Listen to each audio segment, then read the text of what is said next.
All right, so today we are back together, Jennifer, Jenny, and myself, to have a conversation that is part three of the conversations that we've been having now.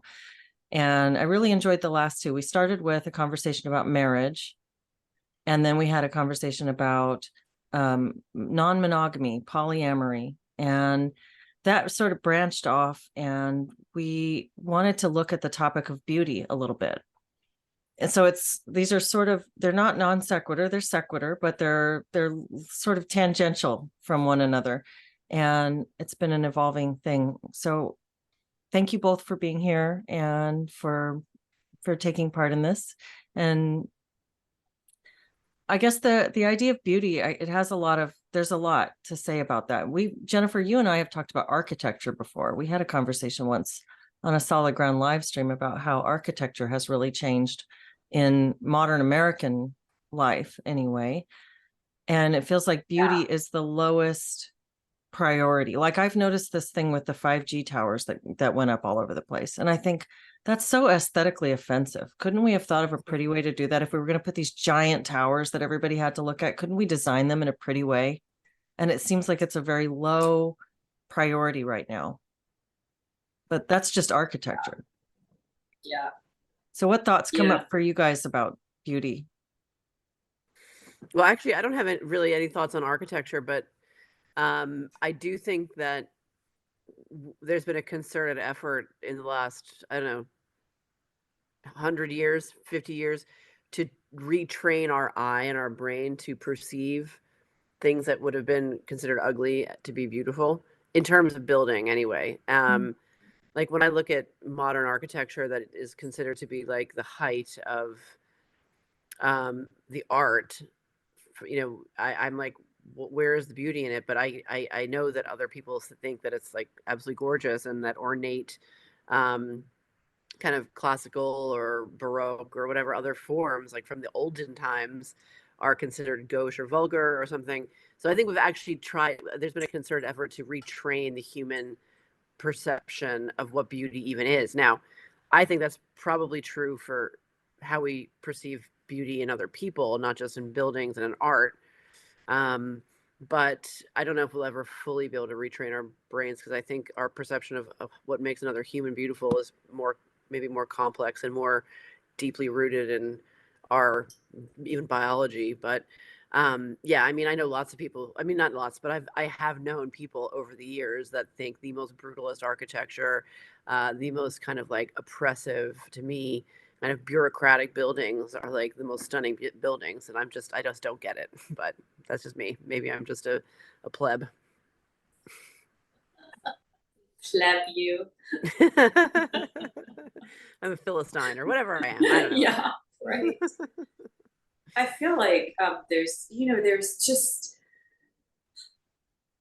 I feel like architecture creates such a mood and experience. And so I actually care what kind of buildings go up around me. And I live in a planned community of somewhere between, I guess, like 62 and 63,000 people called Reston. It's about 45 minutes out of Washington, D.C. And it was started in the 60s by, I think his name was Robert.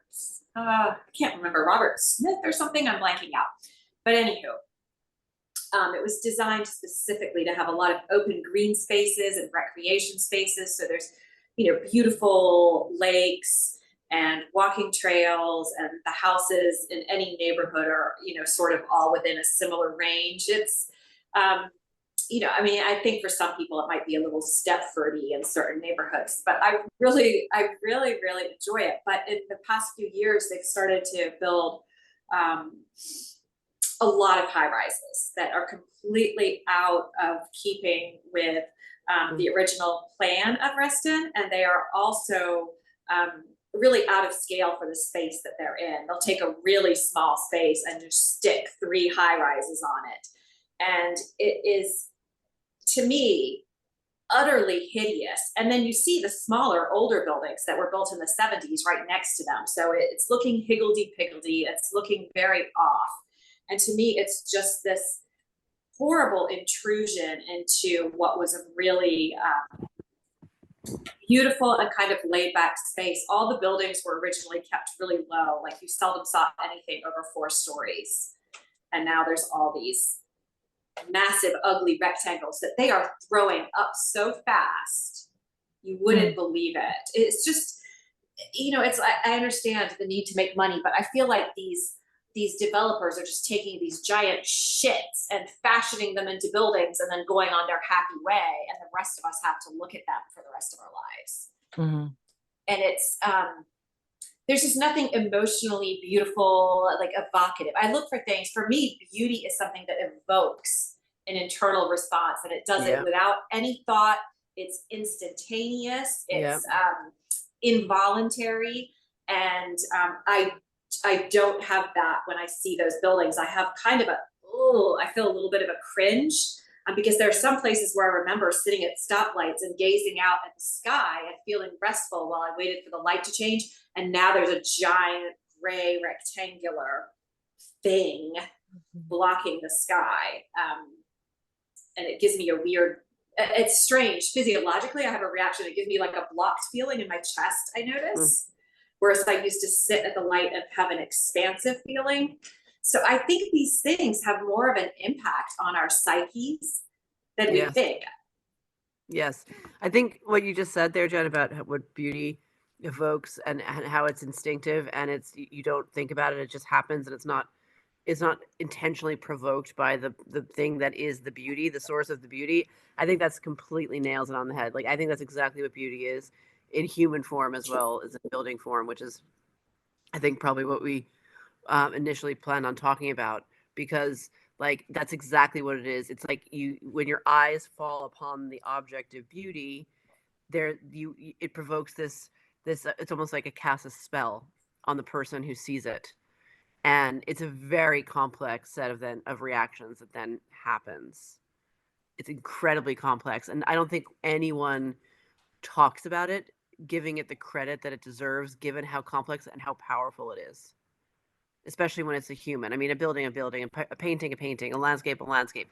But when it's a person, and you're looking face to face at a person or at their image on a television screen or on a computer or in a magazine, it really, literally, I think, it can cast a spell on the beholder. Absolutely. That's really interesting. I think that what makes something beautiful and what makes a person beautiful is an interesting concept. Like I feel like maybe something that's happening right now in our culture is, I've wondered if maybe we're experiencing some sort of a pendulum swing from the hyper produced glossy beauty of the 90s, the 80s, with all the supermodels coming in, and this was very important advertising, all these images, and we had like these culture wars over whether models were too thin and whether they were too perfect, whether this was setting up an example that young girls couldn't handle. And then it just kept pushing into where you've got the social media and the imagery that lets everybody be that model. Everybody who wants to produce themselves or use filters or use special angles on their selfie camera can project an image of themselves that looks as beautiful as possible out there for other people to admire, and can kind of own a piece of that beauty for a little while.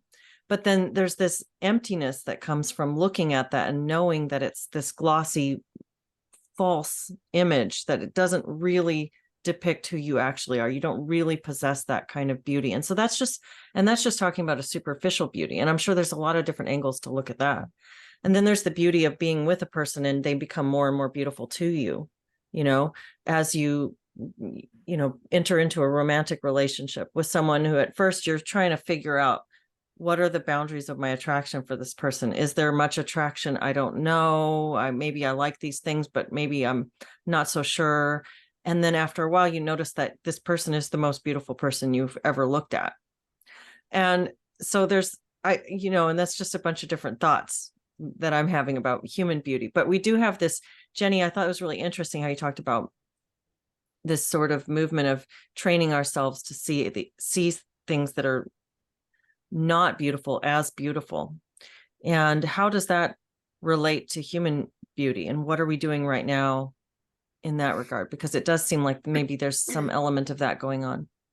Yeah, I think there definitely is. I mean, I think there's so many examples of how humans are becoming are sort of flaunting a very weird and unprecedented version of beauty.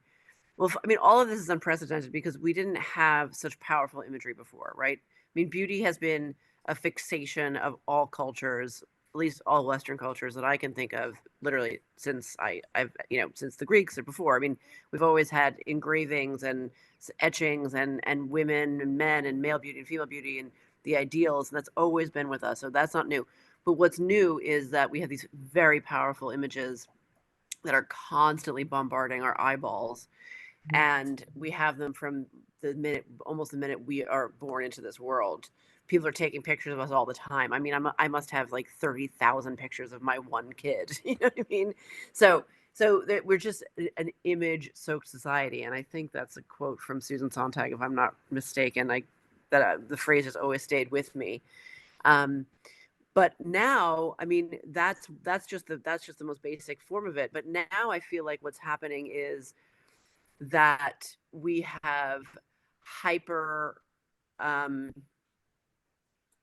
hyper pigmented or hyper plastified the female form in particular.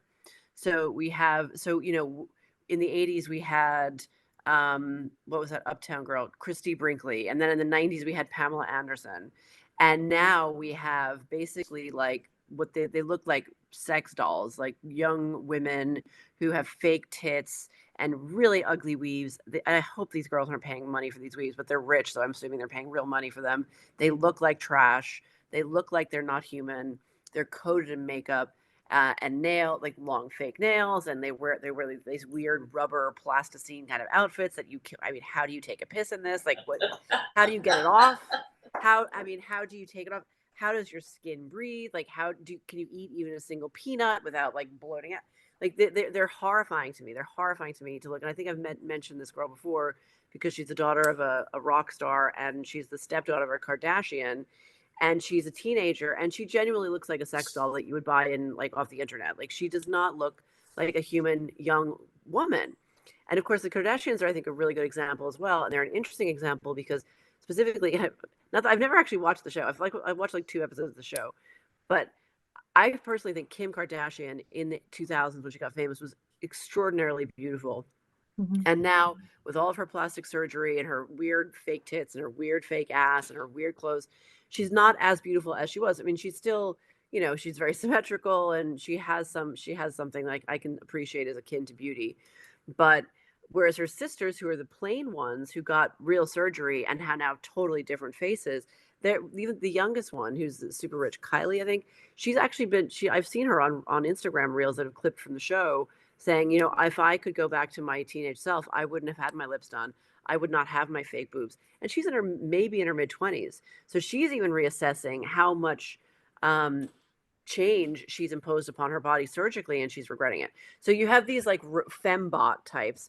And then on the other end, you have the extreme inversion of that, which is like, girls cutting off their tits and pretending they're boys and, getting fake penises, like LARPing as males, and this and in amongst like the indie, what I would have seen is like the indie community, the indie world that I was sort of part of in the 90s. There's like an extreme like puritanical look going on where it's very androgynous, like kind of garbagey clothes. It's not that different to the 90s grunge thing, really, but it's just more. It's more. um and the asymmetrical haircuts and like very severe and very plain. So I think like because we don't have like I can't really I mean, there are a few I would call healthy examples of beauty, just because people who are young, who are reasonably fit, who have nice hair, but everyone has like this exaggerated persona now that I don't really see any kind of natural especially amongst women, any natural beauty. And I think men have it too. I mean, we have these weird bodybuilders who pretend like they only eat liver and like all this nonsense. Like everyone has this, we have this warped visual. And you're absolutely right, Leslie, when you said that, you know, these are like these images just keep, they shape us as well as then we try to mimic them. Yeah, that's so interesting. Yeah, and it's across this wide range of different like aesthetics as you're Yeah. describing this. And the when you're talking about the young girls who look like sex dolls and the people who've done this dramatic plastic surgery, like when I think of Kardashian, I think of that weird body shape where Yes. they don't have upper hip fat, they just have like that rounded like lower, so that they're this perfectly hourglass with the big wide hips, but in a really artificial sort of way. Yeah. there's no there's no nuance to the curve, it's just boom. Right. And so I'm like, what is that thing anyway? And that's a strange body, it's a strange aesthetic. Like, who came up with that being some kind of an ideal? And yeah, the one thing I've thought before is, you see these people, you see the artifice, the extreme plastic surgery, and it can look good in a glossy image. Yeah. It's made for image, it's made for TV or for Right. phone camera or for Instagram or whatever. But then if you see it Right. in real life, it's really strange. They don't look Yeah. right. I mean, it's kind of an uncanny valley kind of a thing where this no longer reads quite human. This is very strange. It's like, um, but have what's the spectrum? So there's a spectrum of aesthetic intervention, say for women, that goes from I do nothing at all, or I cut my hair, to I wear makeup, I put on mascara, to I use contour, all the way down to I got a nose job, and then to I dye, or I dye my hair, then I get a nose job, and then I got my boobs done, and then so there's a spectrum. It's not so simple, like one thing is too much. What is too much, and is there such a thing as too much? And at what point have you altered something to the point where I don't know. I don't even know what the question is. It's a strange thing. We want to control and improve and project, but what are we doing when we do that? Are we trying to look younger? Are we trying to be more, are we trying to signal to a crowd that we like? Are we just trying to blast out attractiveness and cast the widest net for the most attention? What is happening with those signals? I think that, yeah, I think all of the women who are transforming themselves into the sex doll look are trying to stop time. Hmm. And that is a terrible idea. It has not worked for a single celebrity thus far. In fact, if anything, it makes them it makes them monstrous. Whereas a naturally aged woman is not a monstrous thing to behold. I mean, she's not hot, but she's not terrifying like Madonna is. Like I find Madonna, like I feel like I might as well be looking at Jabba the Hutt. Like I'm like repelled by her, like on a visceral level, and I'm disappointed in her lack of wisdom and her lack of integrity that she would um, allow herself to be mauled physically in such a way and still run around like licking teenagers like she's still hot shit. I mean, it's like horrifying. I honestly like. I mean, if I was going to be a conspiracy theorist, my conspiracy would be that some like demon has possessed Madonna, and now she's like this demon. She's a succubus, but an old one, which is like the worst possible combination.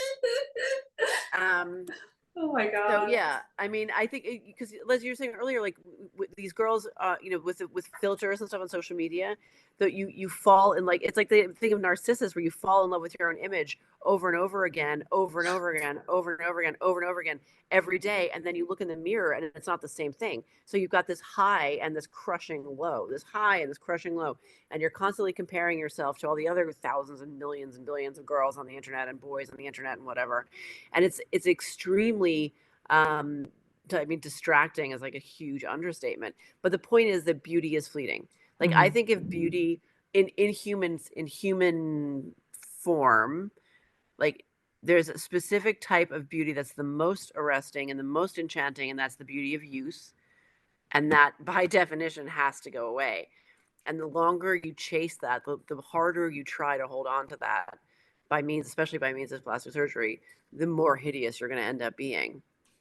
And I think that's just like, because when Madonna a few months ago was, I wrote something about this on Substack, like, and she was releasing all these posts on Instagram out of nowhere, and then she like fell down the stairs or something. Like, there's definitely something weird going on there. But and now she's gone silent again, thank God. But you know, all of the comments on her Instagram posts were, almost all of them were negative.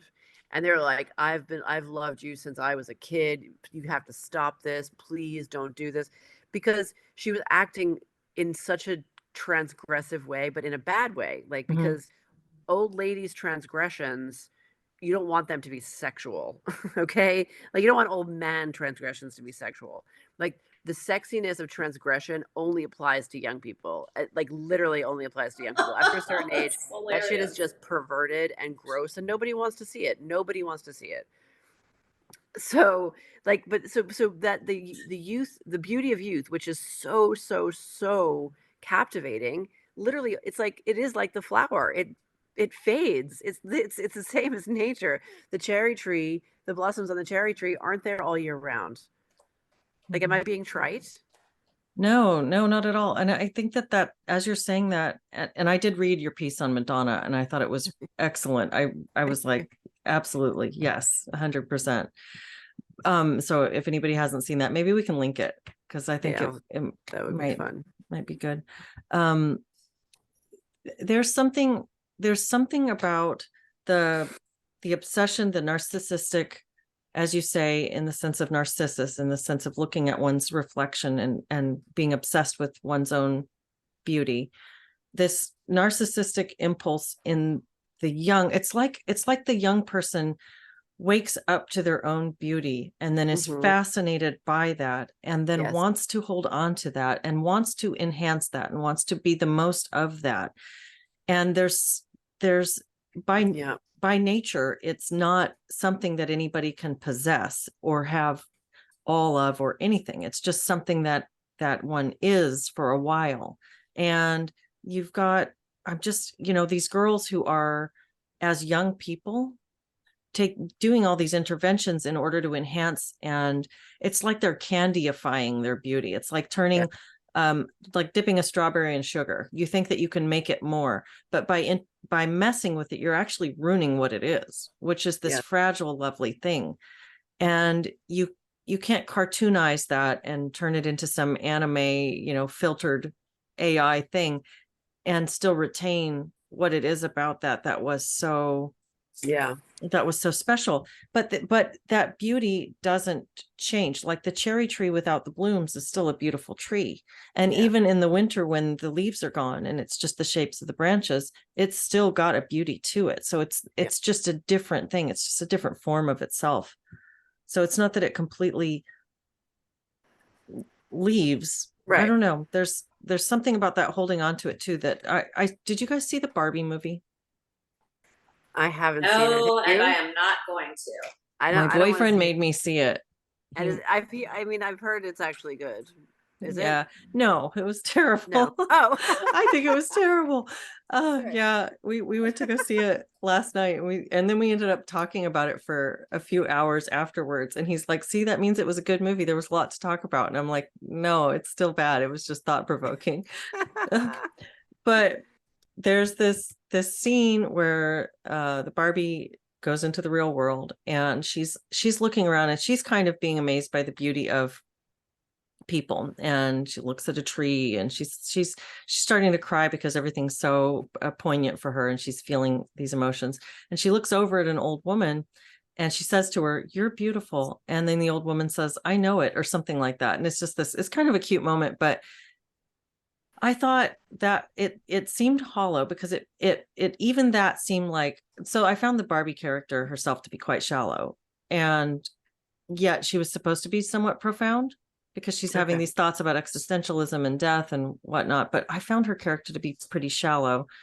And it felt like it was more, that scene was more about her being able to appreciate the beauty in this old woman. And the contrast is really stark because there's this old woman who's very frumpy and not trying at all. I mean, not glam at all. She's just living her life. She's sitting reading a book. And then next to her is Barbie, who is really saccharine pink, beautiful, beautiful girl, lots of makeup, great outfit, done up. And the scene was about how this beautiful girl could appreciate the beauty in somebody older, but it was about how beautiful she is for being able to appreciate that beauty. You know what I mean? Right. Yes, Anyway. I know exactly what you mean. That's like that's a shortcut. That's not a, that's like virtue signaling, looking for Yeah. brownie.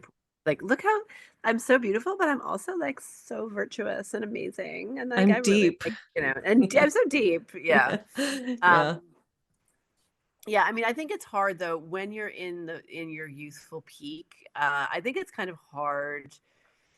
So this is the thing about beauty. It is a double-edged sword. I think whilst it gives you a lot of power, it also makes you a huge target. And for Yes. resentment and unwanted attention.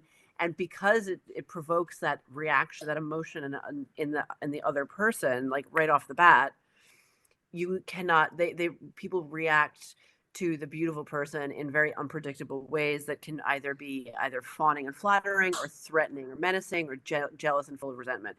So it's really it's actually a weapon that can be used for and against the person.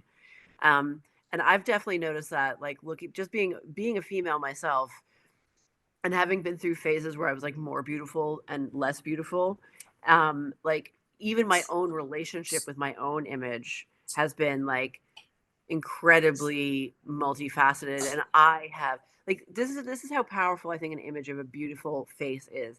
When I was a little kid, when I was like a baby and a toddler and a 3-year-old, it was in the 70s and the 80s, and it was just film, right? But I was, and it's gonna sound super big headed, but I was a beautiful kid. I was a beautiful baby. I had like big blue eyes and pale skin and curly hair, like a lot of curly hair. And when I was like in my teens and in my from like 10, 11, 12, 13, if I would look through photo albums and I saw pictures of my own face as like a 3-year-old, I would get the same pang of unhappiness and sense of inadequacy that I would get if I saw a picture of a model. Oh, wow. Because even it was me, I was looking at myself, but Because I you weren't like measuring up to your own self. I wasn't measuring up to my own self, and I wasn't. Like, I was like, everyone goes through different stages of how they look, and I mean, just in terms of, I'm just talking pure like symmetry and like, not, I'm not talking about like attractiveness or hotness, obviously, because I was a kid, but like, I just felt such a pang of longing for that beautiful face Mm-hmm. that my own face no longer looked like, that it made me sad, and I was looking at Mm-hmm. myself. So never mind looking at other people who are like the celebrities, and looking at Beyonce, you're like, oh my God, what an incredibly stunningly beautiful woman this is. And the sense of it just immediately engenders a sense of inadequacy, unless you can train yourself out of that, and you can get to a point of like mature reflection. And that's hard, because that is hard. It's hard to get to a point of mature reflection. So I think that, so your own beauty can make you hate yourself. You know Yeah. what I mean? Yeah. And so if every person who has eyes and can see their own reflection and can see the other, how other people look, is going to struggle with this process, just in terms of looking at other people, right, in real life, then how can we deal with how bombarded we are with images at all times? Like, that to me is a really good question, because like, if 11-year-old me looking at 3-year-old me produced longing and sadness, how the hell are 11-year-olds coping with all of the visuals that they're getting? Oh, yeah. I, Well, and that's the modern spin on this, and how this right. is the image based, as you're saying. That I think that's really a great way to frame it. This obsession with images. But there's also the over time, like the woman's relationship to aging and changing. Yes. And in midlife, you have been through a lot of phases at this point. And so we've all of us, we're at this midpoint 40s and 50s where you start to, you're not who you used to be in a lot of ways. And how do you come to terms with that? And my mom, I watched her go through this. My mom was a really beautiful young woman and had a lot of other problems in her life, a lot of family issues and other things. And for lots of complicated reasons, ended up really closely identifying with that as something that was important about her. That was something good about her. That's one of the only things of value she had for the world, is how she would have felt. And so being really beautiful, there was there's this desperation to it. So when you start to lose that, you don't go, it's like the Madonna thing where you don't go gently into the aging process. And she didn't do any plastic surgery ever, but she went through her own changes and she really struggled with that. And I can remember being only like, I guess I would have been like a preteen, which my mom was 20 when I was born.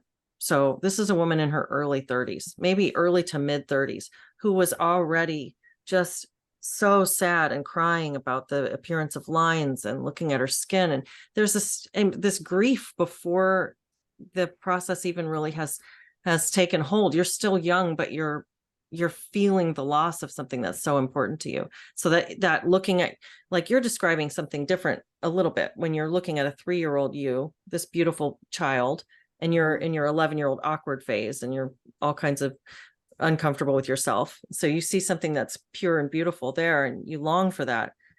But there's also that process throughout life, like the 40-year-old woman looking back at herself at 20 and going, oh my God, why didn't I appreciate? I'm having that now, actually. Yeah. Similar. I mean, it's not as powerful because I have more points of reference and I'm busier, so I don't dwell on it. But I do have that now. If I see a photograph of myself when I was 24 or something, I get a similar like jolt of like, it's something. It's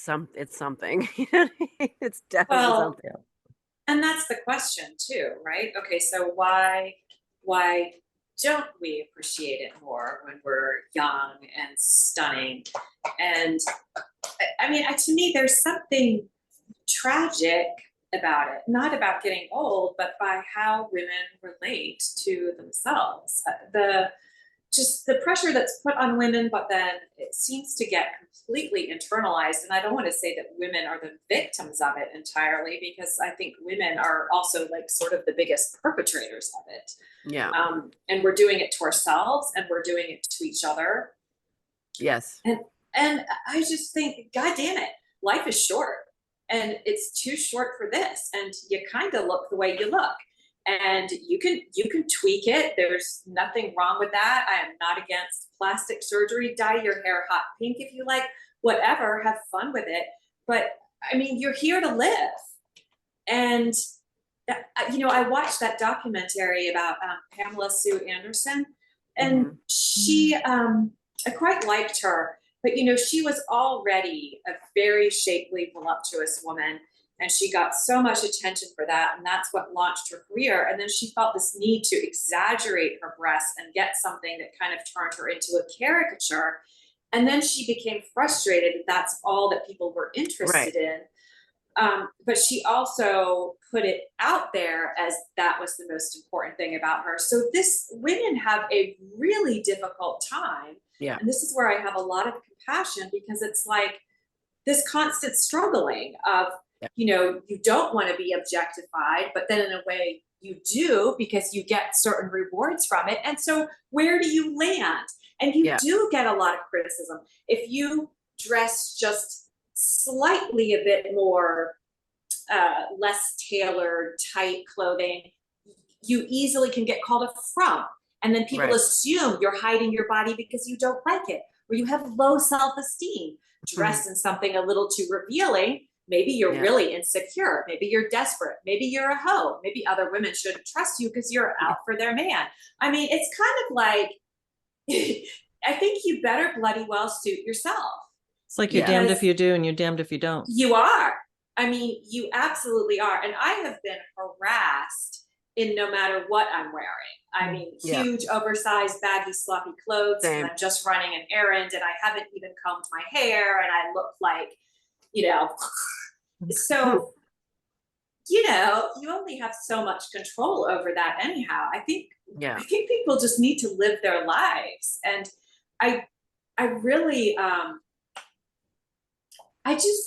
I don't think I share the same societal ideas about aging. Like, I just don't think it's this terrible thing to be avoided. I don't. And even saying that, if somebody wants plastic surgery on their face, they want to have a facelift because, hey, that's just fun and all look different. Yeah.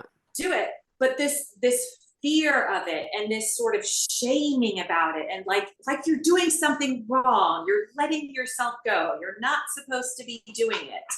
I just think it's fucking ridiculous. And maybe it's that we have trouble with impermanence. When we like something, we want it to stay the same, and that is not life. It's not true of anything. Everything's impermanent, everything's always changing, and we aren't any different. Jen, where do you think how do you think you were inculcated against this like worship of youth? Because I think that's like the healthiest attitude to have. Where do you think you got that from? Well, I didn't get it from my mom. No, absolutely not. My mom was constantly looking in the mirror doing this. Oh. And saying, you know, do I look better? Do I look better? How old do I look? How old do I look? And you know, really concerned about that to a greater extent than I think I've seen in most people. I think I just, to be blunt, I just don't think I see old people as ugly.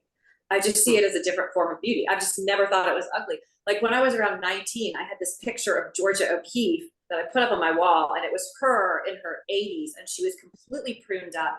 And I used to look at it and think, oh, will I ever be that pretty? I just thought she's stunning. I love the deep etched lines. I thought she looks like a tree. And I just, aesthetically speaking, I just don't think aging is ugly. I just don't. Now, do I think it's like, you know, hot and sexy in that same way? No, but I think there's a transcendent, there's a transcendent beauty to it that I like. And so, I mean, and really, am I going to I don't know that I want to be like out cranking in my 80s, like having sex. So, I mean, I don't really care. Like, you know, I mean, what you're saying is you would not necessarily tap that. no, but I'm saying, I think it's still beautiful. I care about beauty. I don't,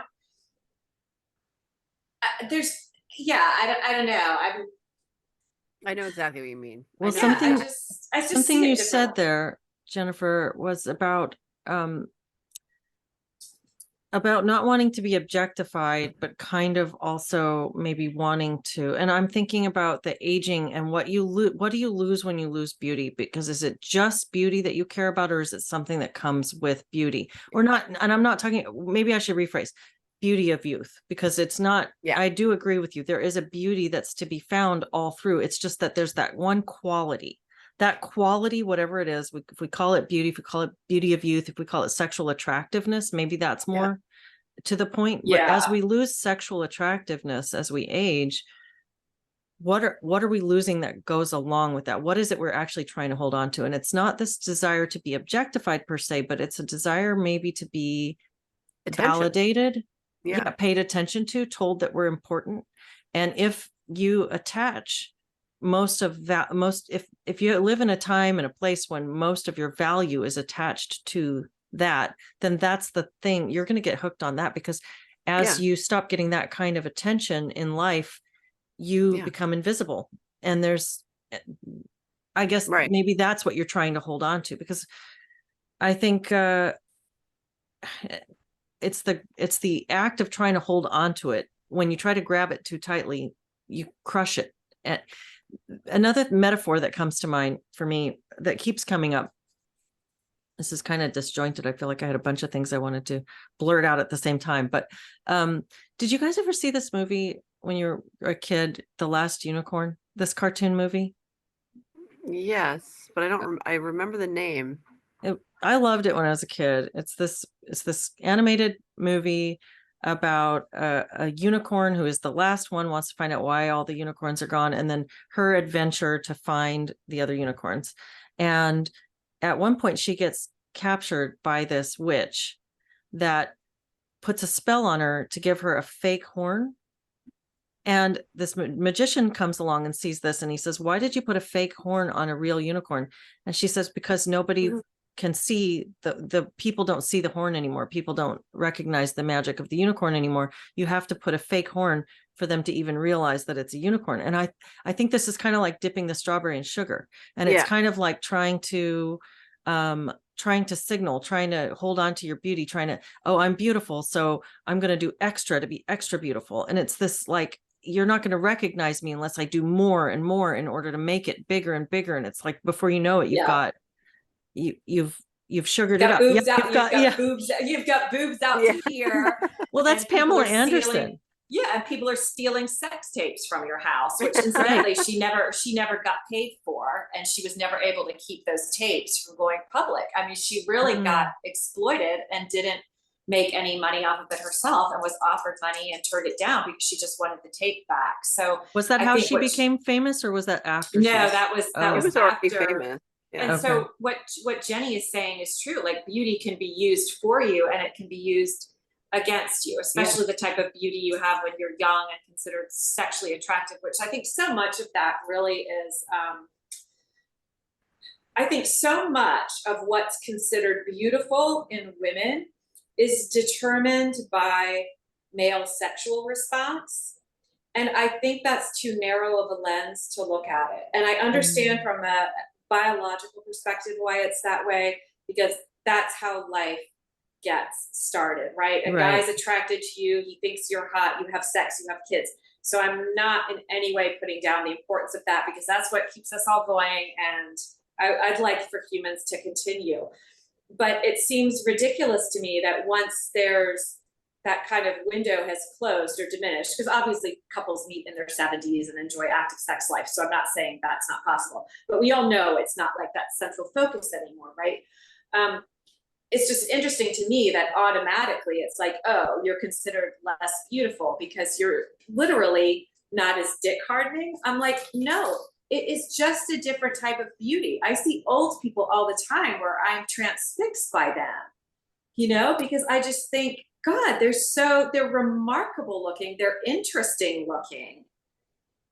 And I don't know, I think we're looking at beauty too narrowly and too much through the lens of sexual attraction, which it is important. I'm not knocking it. I think it's great, and enjoy it while you're young. Well, it's interesting to try to examine what's the value beneath that. What is it that says about a culture or about people, if that's what they're fixating on? There's something behind that or under it. What's the underlying value if that's all a culture values? I mean, I think it's biologically driven, so I don't even criticize it. Mm-hmm. But it feels like a record that's skipping in a way, because it is biologically driven, but it's okay. So again, going back to the Barbie movie, there's the very opening scene is a bunch of little girls playing with baby dolls. They're nurturing their baby dolls. They're feeding them with cups. And the narrator is kind of talking about, oh, before Barbie, the girls could only play with baby dolls. And it's like these little girls who are joyless and dreary, slowly pushing a pram and slowly, lifting and holding a baby, but it's very gray and they look very drab. And then it's like all of a sudden Barbie enters the scene, and then all the girls are staring at this like giant Barbie, who's the lead actress, and she's gorgeous and she's wearing just a little bathing suit, and the little girls are looking up in awe. And so then they shatter their baby dolls. They destroy their babies. They go through the process of physically destroying the baby dolls. And so I felt like, wow, this is really, really symbolic. And it's saying here, we're going to basically replace the arc of what you could do as a woman. And you were only focusing on the That's output. You the were worst. only focusing on motherhood in your play. But now we're going to refocus you on sexuality. We're going to refocus you on attractiveness, but then we're going to break the babies. We're breaking them. So God, we're going to that's stick you horrifying. and stunt you in this one. It's like, and that's why I say it's like a record skipping. It's like you can never leave. You are always Okay. going to be focused on the attractiveness. And Wow. that's what passes for empowerment. The fucking truth is, there's nothing wrong with motherhood, and there's nothing wrong with getting old. These are the That is stages, maiden, mother, crone, and right. it's fucking beautiful. It's all good. Yes. But we've Sorry for replaced, swearing. but in a culture, I would posit that in a culture that is obsessed with maiden, you can replace crone and even mother to some extent with hag, which is that's a different thing. Well, not even. I mean, they're not even hags. They're geriatric succubi. Like that's worse than being Isn't that at least kind of being a hag has a certain element of honesty to it. Like you don't like Madonna runs around with her swollen, like hideous face, and you know she's got like incontinence problems. She's probably like she looks that old, and Yeah. yet she has this like I mean it's just horrifying. But like what you just said there, Leslie, has literally made my blood boil. Like that is so that is exactly so what you're saying. And I used to love Greta Gerwig movies, which is why I deliberately didn't go to see this movie because I was like, this is just going to drive me insane. I don't want to do it.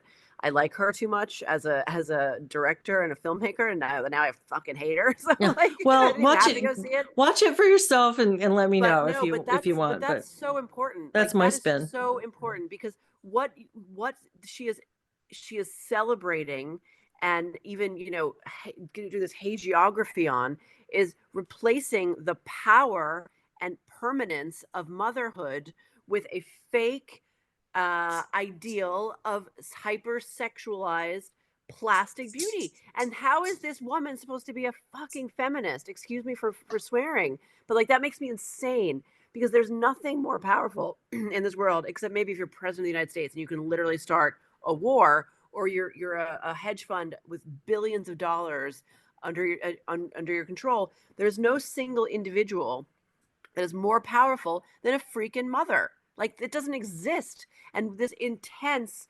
obsession with denigrating the mother and making her into this downtrodden, like pathetic, put upon, sexless, joyless, neurotic figure is literally the most anti-woman thing I can imagine ever happening. Because you are literally responsible for the future when you become a mother. When you raise a child, you are responsible for the future. Fuck climate change. Fuck Trump. None of those issues matter compared to an individual mother just going about her business and doing her job. Like that is what shapes the future. And this media mesmerizing narrative of like, oh, but it wasn't so great when we finally got rid of our shackles of being a mother. What shackles of being a mother? First of all, it's a joy. It's a joy. Second of all, hard work is what makes life worth living. Okay. Not endless cocktail parties and cosmopolitans and Barbie shoes and nonsense like Sex in the City. Okay. And then we have a legacy. We have a legacy that we leave to the future. And then we get this perspective on time, which is truly profound if we are paying attention and we're not falling for the bullshit that society is telling us. Mm-hmm.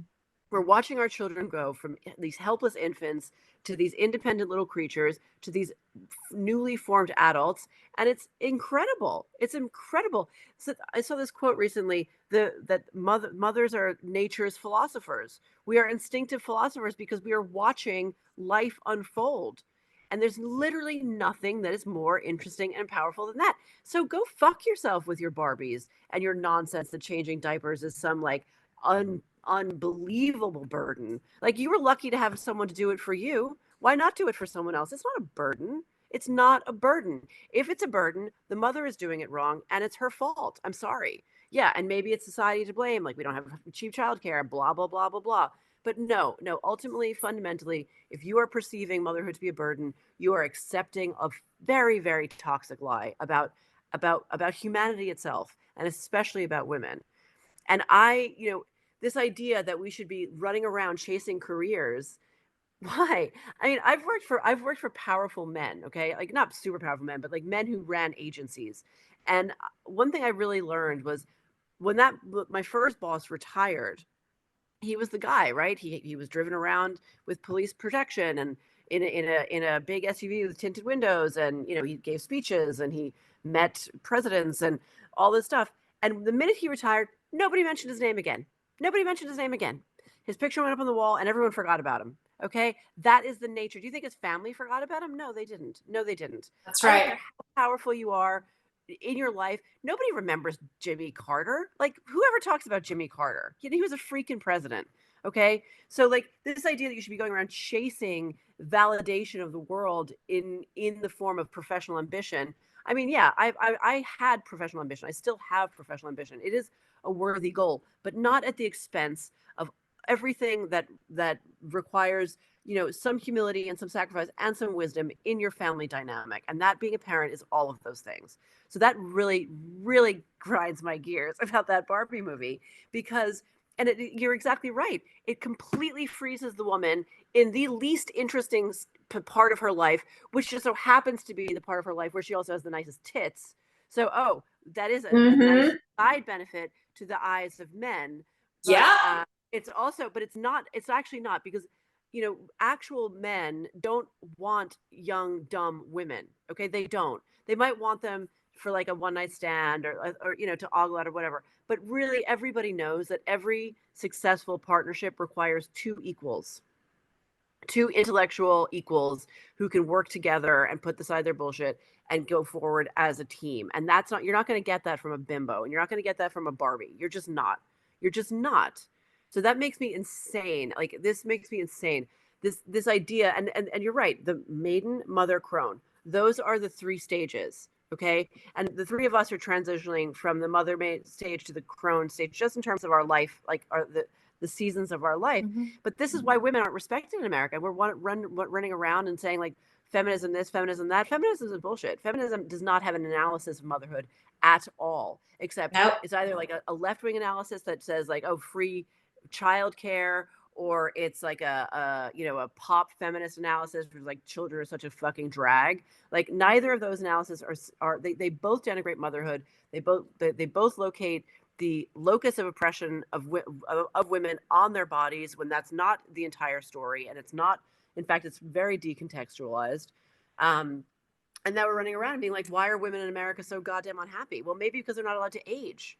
They're not Mhm. allowed to age, and Yep. they're not allowed to accrue wisdom. They're actively they're disincentivized from accruing the wisdom that comes with age by constantly being stuck in the cycle of perfection, and having and the expectation on the women that they have to do everything. They have to be hot. They have to be the mom. They have to be perfect moms. They have to do bake sales. I know we're running out of time. I could literally talk about this for another hour. But I just got back from Italy, and I want to say before we wrap up, like, it's a very good place to start when you want to analyze beauty, because first of all, it's an incredibly beautiful country and the people are very beautiful, but they're very beautiful in all their stages of life. And the old Italian woman and the old Italian man, but let's just talk about the woman for now, are the most beautiful thing to behold. Like, you have like the upper class women sit around in the piazza, in the bar, the bar, like the cafe at midday on a Sunday before they go to lunch, and they're already drinking and they're smoking, and they've got their purse and they've got their scarf and their hair's all set and they've got their nice jewelry on. And it's like hilarious. Like, they look so damn classy and yet they're day drinking, right? Like, okay, first of all, I love that. That's great. And then the more like working class, or the women from the countryside, have the deep characterful faces. They're incredibly competent. They have enormous power in the community. They have huge value in the community, okay? And they are treated with respect. They are treated with respect. So somehow, like, this American society, which has all been about empowering women for my entire lifetime, still hasn't figured out how to treat older women with respect, because they don't have any wisdom and they are trapped in the Barbie stage. So down with Barbie. I never liked Barbie anyway, even as a girl. Mm. Yeah, it's interesting when you're talking about the being trapped in the Barbie stage. You used a phrase, you said it was the least interesting part of the woman's Yes. life. And I thought that was interesting because it is the part of your life when you're more of a consumable for others. Yeah. And so you're more working on cultivating an outward projection. And so there's less cultivation of self than in any other part of the life cycle. The identity formation and exploration of childhood gives way to this exportation of self outward. And then if the arc continues, you go into motherhood, which is the formation of self around the care of another. And then the family grows, and then the care for others continues, but it's Right. it's not an outward consumable. It's more of a Right. doing instead of just a Right. being. So that's really interesting. I think, yeah, as you said, we could spend hours just talking about this I mean, topic. I feel like you age, you especially in terms of family formation, but not exclusively, even in a professional setting, as a woman ages, her value should go up because she is more useful and she is more intelligent and she is more powerful. Like the more your children age and the more children you have, really, in theory, your power should be increasing with each child and with each year, with each sort of even in a job setting. I think it would apply as well to a job, but it's the opposite in the United States. Yeah, it is. It's the It's opposite, interesting. Yeah. and that's a very that does women real bad, but it also does men bad as well because men and women have such symbiotic relationships that what is bad for men is bad for women, and what is bad for women Yeah, is bad for men. Yeah, exactly. I believe that too. Even if we don't know it, and even if they don't know it, it Right. is ultimately bad for them. Yeah. It is bad for them. Yeah. Um, The and attractiveness is representative of potential, but then everything else yes, is the potential. actual. That It's exactly like you is. move from the potential Yes. stage into the actual The actual implementation. real life. Hmm. Yeah. Yes. Hmm. And that's why in traditional and patriarchal societies, beauty was associated with frivolity. The young girl was always frivolous, and she was Mm. highly valued for her mating capability, especially amongst. I was just reading a book about the Borgias, about Lucrezia Borgia. So she was highly valued for her beauty, but it was always it was an extremely temporary thing, and and there was the patriarchal male world would be very quick to remind a young beautiful girl that you are for the grave as just as much as everyone else. So Mm. check your arrogance. Mm. And of course there's a huge downside to that. Like you don't want a bunch of like priests running around berating pretty young women necessarily, but that there is that point of like it was everyone was very aware of how finite that was and how short life was in general. You know, everyone was going to end up a skeleton. So, and are you going to end up in a hell or in a heaven? So, that's gone too. And I mean, I think that the way we've image drenched society now, especially around female beauty, I think fuels, I think the plastic surgery thing is connected to the trans thing. So it's not just about like, trans being gay. I think it's also to do with the plastic surgery epidemic. And I think that women themselves have such a tortured relationship, on the whole, to their own bodies and what the bodies really, what they represent in terms of reproduction. That American women, at least in the mainstream discourse, have such a tortured relationship to that men, trans identifying men, AGPs in particular, are seeing I very weirdly there's something there that they see the power and the beauty in the parts of the women's body that women have been taught to despise and loathe and be ashamed of, and they're appropriating it. And so they're coming in like these creepy little fucking vampires, and they're like, oh well, I want to have a period, and I want to have a period cramp, and I want to do this, and I want to do that, and I want to breastfeed. All of these things that women have been banging on about for like my entire lifetime as being sources of our oppression, but they're not. Like there's something very primordial about our understanding of the fact that they're not, right? Culture is telling us that they're oppressive, but really we deep down inside, my opinion is probably kind of out there that they're not. And we somehow know that. We somehow know it makes us special. We somehow know it makes us the kind of the torch holders, the standard bearers of humanity because we have the reproductive function. And there's this relentless focus on that has created this like subculture of men who are running around trying to claim it for themselves because we've thrown it away. Mm. That's fascinating. I would love to dive into Yeah. that. Jennifer, do you have Yeah. any final thoughts? I know we need to wrap up, and I want to jump all over what Jenny was saying, but and talk about it further, but I know we need to be mindful of Oh, time. wow. No, I feel like every time the three of us have a conversation, it's so juicy, but then all these other little kind of avenues open up, and I'm like, oh my gosh, we have to explore that and that and that. It's just so fun. So thank you, both of you Yeah, I guys, for agree. today. Sorry, I just totally went on a rant there, especially about the No, Barbie I thing. love I it. apologize. No, It's a good yeah, rant. bring Good the rant. rants. Well, we need to set a time to do this again so we can All right. keep following the trail where it leads. But thank you both for doing I this today. always really enjoy it. Me too. See you guys next time. Thanks, guys. Bye.